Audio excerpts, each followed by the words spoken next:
I used to believe that help would arrive. Not in a dramatic way. Not with sirens or miracles. Just, eventually, someone would notice. Someone would ask the right question. Someone would see past the smiles and realize I was barely holding myself together. I believed that if I waited long enough, something or someone would step in and change everything. That belief kept me alive longer than I care to admit, and it almost destroyed me. Thank you for coming across my video. Please watch till end. Comment, like, and share. Please also subscribe to my channel. Thanks. Growing up, I learned early how to stay quiet. Not because I was shy, but because staying quiet made things easier.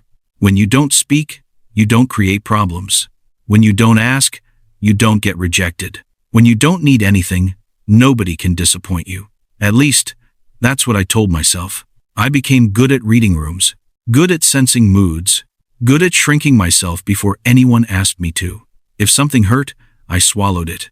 If something felt unfair, I made excuses for it. If someone crossed a line, I convinced myself it was my fault for standing too close. I told myself that this is just how life works, that everyone feels this tired, that everyone feels invisible sometimes. So I waited. I waited in friendships where I was always the listener but never the one being heard. I waited in relationships where my needs felt like inconveniences. I waited in family situations where love existed, but understanding didn't. I waited at jobs that drained me, telling myself I just needed to earn my rest. I waited in silence, thinking patience would eventually be rewarded, because surely someone would notice. I was the reliable one, the strong one, the calm one, the one who always said, "I'm okay." People came to me with their problems, their breakdowns, their midnight crises. I stayed up listening while my own thoughts screamed for attention. I showed up. I helped. I fixed what I could fix. And every time I helped someone else stand back on their feet, a small part of me thought, maybe now they'll see me. But they never did. Because I never fell apart in front of them. That was my mistake. I thought strength would attract care. I thought being easy to love would make people love me deeper. I thought if I proved I didn't need help, people would offer it anyway.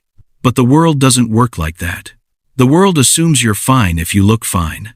And I looked fine. I perfected the smile, the laugh, the reassurance. Don't worry about me. I'll figure it out. It's not that serious. I said those words so often that they became my identity. Until one day, they became a lie I could no longer survive. The breaking point didn't come during a dramatic moment. There was